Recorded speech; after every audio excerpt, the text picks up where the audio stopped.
In the early days of humanity, the world was a place of great beauty but also of growing decay. The lands were fertile, and the rivers flowed generously, but the peace among men was soon corroded by greed, violence, and sin. The children of Adam and Eve had spread across the planet, and immorality had taken hold, leading people to stray from God's paths. Wickedness ruled the human heart, and the earth became increasingly corrupt. God, who had created everything with wisdom and love, watched with sadness the destruction of his masterpiece. He saw the violence, the injustices, and the insatiable quest for power, and felt that the heart of humanity had become irretrievably lost. It was at this moment of anguish that God made a dark but necessary decision. He would destroy the earth, purifying it with a great flood. But first, he made a rare and powerful choice. Noah, a righteous man, was the only one among Adam's children who still remained faithful to God's principles. His life was marked by obedience, and his unwavering faith was the foundation of his journey. Noah had not been corrupted like the others, and God watched over him with affection. He knew that Noah and his family were the only ones who could be saved. Noah lived with his wife, his 3 sons, Shem, Ham, and Japheth, and their respective wives. Together, they formed a small family isolated from the corrupting influences of humanity. Noah was a man of simple and honest work, who cared for the land and dedicated himself to constant prayers, always seeking the divine purpose in his life. It was during a moment of meditation, while praying for wisdom, that Noah heard the voice of God. The order was clear and powerful. He was to build an ark, a great boat, for a flood would come upon the earth, covering all creation. God detailed the instructions, the size of the ark, the necessary materials, and the exact specifications for its construction. The mission was clear: to save the lives of his family and a pair of each species of animal. Noah, though astonished, accepted the task without hesitation. He knew that destruction was imminent, but he also understood that his mission was of great importance. With faith and determination, he prepared to face an uncertain future, where he would be the only one to bear the responsibility of restarting the world. From that moment on, Noah dedicated himself to the construction of the ark, which would become the last refuge of life on earth. But while he worked, the world around him continued its relentless march toward destruction. People ignored his call, mocking his faith and the warning that God had given. They lived their lives as if nothing was going to happen, still blind to the gravity of the fate that was approaching. Noah, undeterred by the mockery, continued his mission. He knew that the decision was in God's hands, and his obedience would be the key to saving what remained of life on earth. With God's instructions in mind, Noah began the construction of the ark. He knew the task would be monumental, but his faith in God gave him the strength to move forward, day after day. The dimensions were impressive. The ark was to measure 137 meters in length, 23 meters in width, and 14 meters in height. It was a construction that surpassed anything Noah had ever imagined, a work that seemed to defy the laws of nature itself. The first days were the hardest. Noah needed to gather materials, and the wood that God had ordered for the construction was not easy to find. He set out on long journeys to cut it, often facing fatigue and doubt. But every time he looked at the enormity of the work ahead, God's word echoed in his mind, giving him the necessary courage to continue. While he worked, his family was by his side. Shem and his brothers, Ham and Japheth, helped with the construction of the ark, following Noah's instructions. Their wives also participated, although the women had a more secondary role. Noah never questioned the mission that God had given him, but his sons were more hesitant. On some nights, while the wind howled and the stars shone in the sky, Shem, the eldest, would sit next to Noah and ask with concern, "Father, why are we doing this?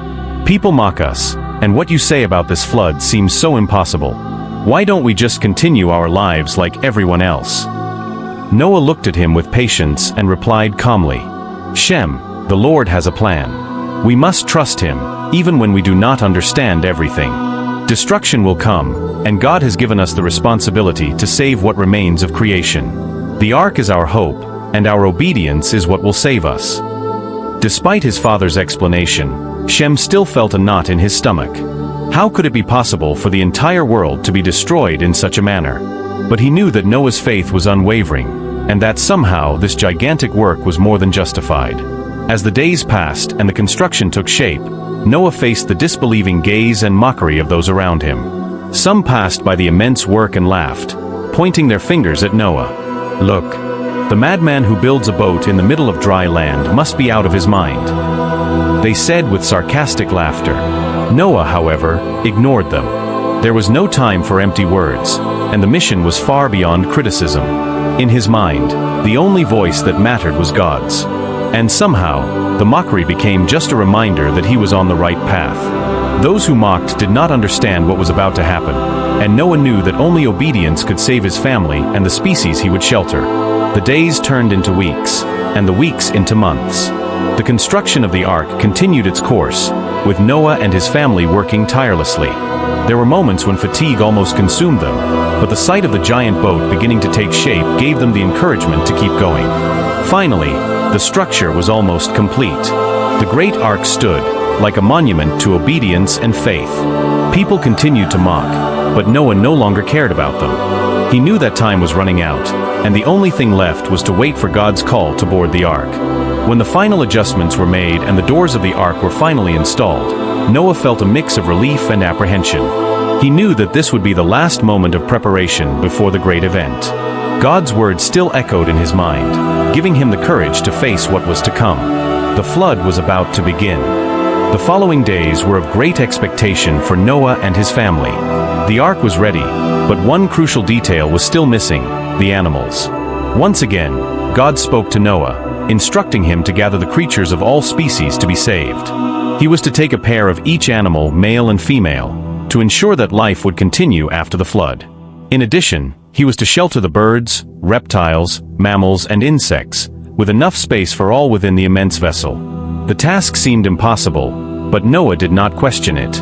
He knew that God was in control and that nothing was impossible for him. On the first day, Noah watched in awe as the animals began to appear on their own. The creatures, in groups and in pairs, came from all directions, moving in silence, as if obeying a secret order.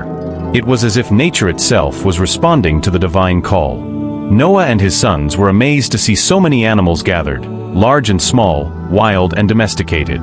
They led the animals into the ark, organizing them in the different compartments prepared to accommodate them. The sight of a herd of elephants passing before them, accompanied by a line of lions and antelopes, left Noah and his family astonished. But at the same time, a sense of duty enveloped them, for they knew they were witnessing a miracle. Among the animals, there were also creatures that Noah had never imagined. Exotic birds with vibrant colors, marine creatures, even insects, which grouped together and moved in harmony. The scene was both marvelously chaotic and perfectly orchestrated. Noah could not help but feel immense gratitude to God, who was ensuring the preservation of life.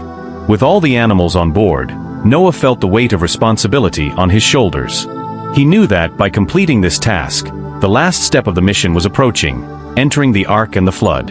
However, while the ark filled with life, the outside world remained indifferent. People still mocked Noah, ignoring the signs that were about to materialize. Some probably wondered why so many animals were being gathered, without understanding the gravity of what was to come. Then God spoke to Noah one last time before the flood. He told him that in 7 days, the rain would begin to fall and the world would be destroyed. The order was clear: Noah was to enter the ark with his family and the animals.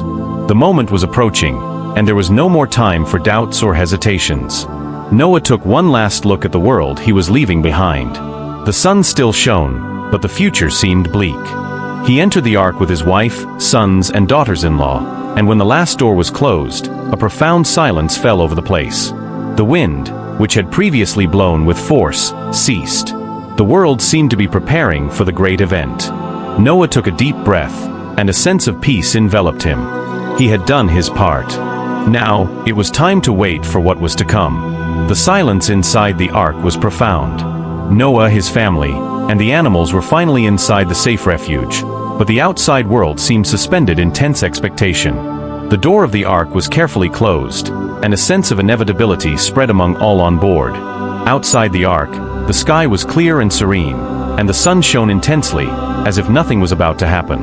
But Noah's heart knew that soon, the earth would become an unrecognizable place. Time seemed to stop for a brief moment. Noah looked out the small window of the ark, observing the horizon, searching for any sign that the storm was about to begin. The stillness was unsettling. Then, as if in response to that eerie calm, the clouds began to gather in the sky. Slowly, the blue of the sky was covered by a gray mantle, and the wind, which had been still, began to blow irregularly. The first drop of rain fell like an omen. At first, it seemed almost irrelevant, one drop, then another, but soon the rain began to fall with force. Noah, sitting near one of the ark's ports, felt the impact of the water beating against the wood, and soon the sound of the rain became a continuous roar. Each drop seemed to announce the end, a countdown to what was to come. The water began to rise rapidly, and the sound of the drops falling on the ark was deafening. The rain did not stop but intensified with each passing moment. It was a torrential rain, descending from the heavens as if the very oceans were pouring onto the earth. There was no longer any doubt. The flood that God had promised had finally begun. Inside the ark, Noah and his family fell silent, listening only to the sound of the rain mixed with the noises of the animals. Some were frightened, others calmer, but all were aware of the magnitude of what was happening. Noah prayed silently, asking God for protection for his family and for the beings that were with them. He knew that this storm was not ordinary, that it was not just a passing rain, it was God's judgment upon the earth. As the flood intensified, the world outside the ark became chaos. The waters began to rise rapidly, swallowing the hills, the mountains, and the trees. The rivers overflowed, and the seas churned, creating a vast mass of water that covered everything in its path. Where there had once been solid ground, there was now a vast expanse of turbulent waters. God's creation was being purified, but also destroyed. The people who had mocked Noah, those who had ignored the warnings and the evidence that the end was near, now faced the reality of their disbelief. Many ran in desperation, trying to escape the water, but the force of the flood was immeasurable. The sound of screams and laments seemed to be muffled by the immensity of the waters that swallowed the world. Noah knew in his heart that they had been given a chance that they did not take. Inside the ark, however, safety was guaranteed. The giant boat floated on the waters, moving slowly but steadily. Noah and his family were saved, but the weight of responsibility on their shoulders had never been heavier. They were the last remnants of a humanity that had strayed from God's paths. And now, with the waters rising ever higher, they knew there was no turning back.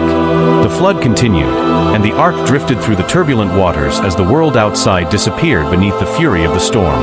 But even amid the chaos, Noah kept his faith. He knew that, in the end, when the waters calmed, he and his family would be called to a new beginning. The days inside the ark began to drag on. The rain, which initially seemed like an isolated event, showed no signs of stopping.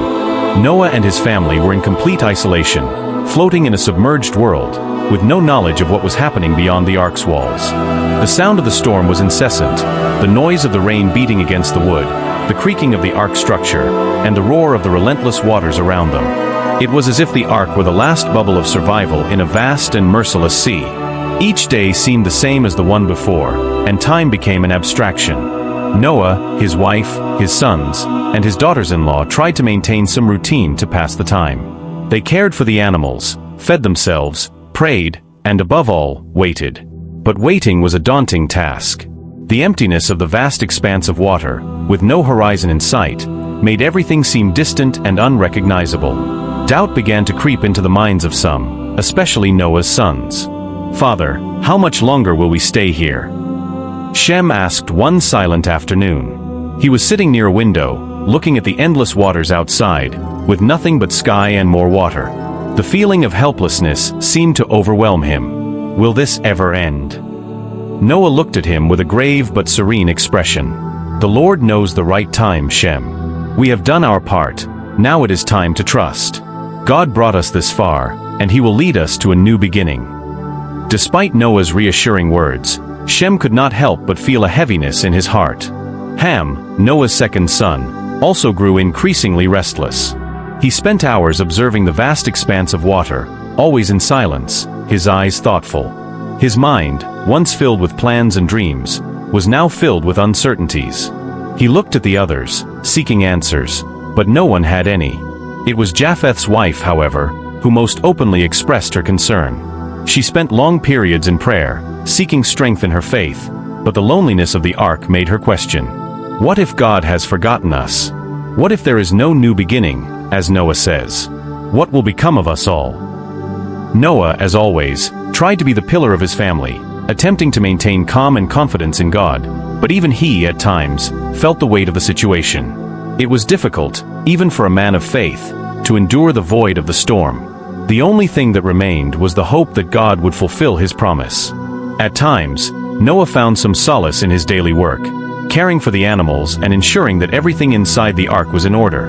He knew that this was part of his purpose, that his task was to keep alive the creation that God had entrusted to him. He and his family took turns to ensure that everything was done with diligence. During these days of waiting, Noah sent out birds, first a raven, then doves, to check if the land was appearing. The raven did not return, but the dove brought, on its second attempt, an olive branch. When Noah saw the branch in the dove's beak, a collective sigh of relief spread through the ark. It was a sign that the land was beginning to appear again, and the hope of a new beginning finally seemed more concrete. Noah felt a wave of gratitude wash over him. God was giving a clear sign: the waters were receding. He looked at his family and with a weak but sincere smile said, "We are almost there. The Lord has not abandoned us." The olive branch was not just a symbol of nature's renewal, but also of the renewal of Noah's faith. He felt that God's promise was about to be fulfilled, and his family shared in that moment of renewed hope.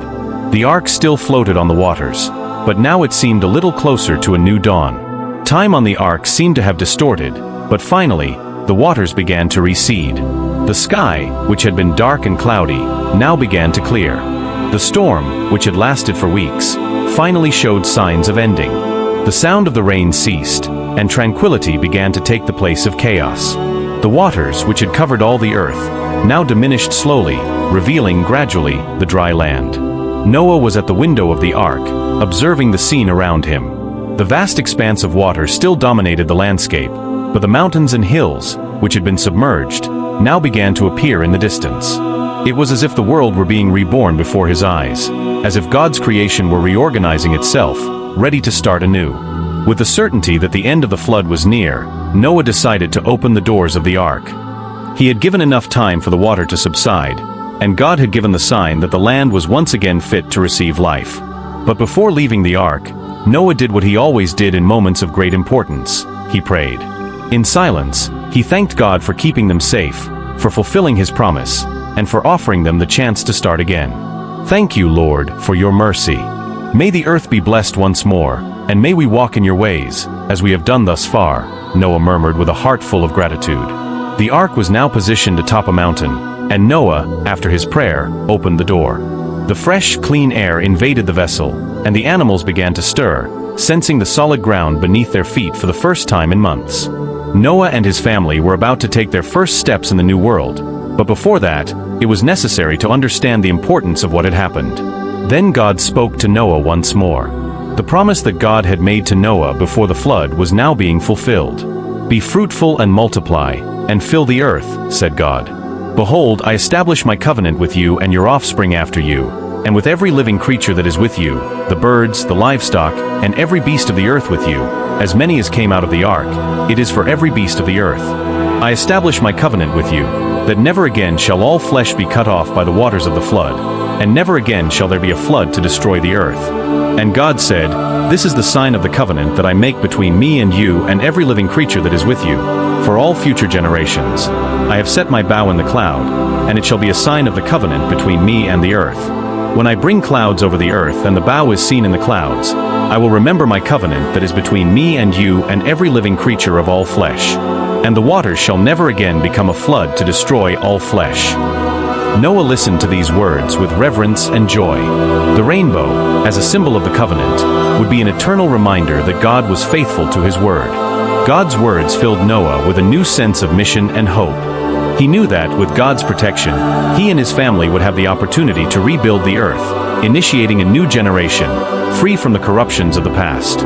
With the animals finally released, the ark emptied, and Noah's family prepared for the great new beginning. The birds flew into the sky, the mammals dispersed across the land, and the rivers, once agitated by the storm, now flowed with tranquility. It was the beginning of a new era, marked by God's covenant with humanity and all creation.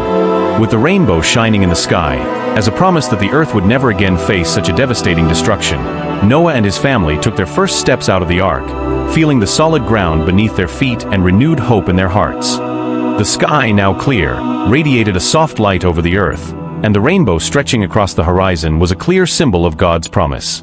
It was as if the world were awakening from a long nightmare, and Noah, his family, and all creation stood before a new beginning, a beginning that carried the hope that humanity and nature would learn from the mistakes of the past. With the flood finally over, Noah and his family began to rebuild their lives. They dispersed across the new world, settling in a land that, though devastated, still held the promise of new life. The soil was fertile, the trees began to sprout again, and nature began to show signs of recovery. The animals, released from the ark, were now free to repopulate the earth. The birds flew through the sky, the herds grazed in the fields, and the rivers flowed with renewed purity. Noah knew that the responsibility for repopulating the earth fell to him and his sons. Humanity had been given a second chance, and this chance had to be honored. He and his family worked with dedication, cultivating the land and caring for the animals, always remembering God's words, "Be fruitful and multiply, and fill the earth." The task was great, but Noah felt strengthened by the divine covenant that now enveloped all creation. In each passing day, the rainbow that formed in the sky after the rains was a reminder of the promise that God had made to Noah. He knew that, from that moment on, he no longer needed to fear another flood that would destroy the earth. The covenant between God and humanity was now eternal, and that symbol in the sky was the guarantee of that promise. Noah, with the help of his sons, also began to build an altar to God, in gratitude for the salvation that he had granted them. Together with his wife, he made sacrifices of pure animals, offering to God his worship and thanksgiving. The aroma of the sacrifices rose to the heavens, and God, seeing the sincerity of Noah's heart, made another promise. While the earth remains, seed time and harvest, cold and heat, summer and winter, day and night, shall not cease. These words were like a balm to Noah's heart. He knew that, although the world had passed through a divine judgment, there was hope for the future. God was now by humanity's side, guiding it, protecting it, and establishing the cycles of nature that would ensure the continuity of life. Noah's sons also understood the weight of this covenant. Shem, Ham, and Japheth were aware that it was now their responsibility to repopulate the world, to pass on their father's teachings, and to keep alive the faith that had sustained them during the flood. As the first fruits of the new earth began to grow and life re-established itself, Noah looked up at the sky, where the rainbow still shone with vibrant colors. He felt a deep peace in his heart, knowing that despite the destruction he had witnessed, a new chapter was being written, a chapter of hope, renewal, and faith. And so Noah and his family, with God's blessing, began their new journey in a restored earth, knowing that the promise made was eternal and that God's creation would continue, with a commitment never again to lose its way in the paths of destruction.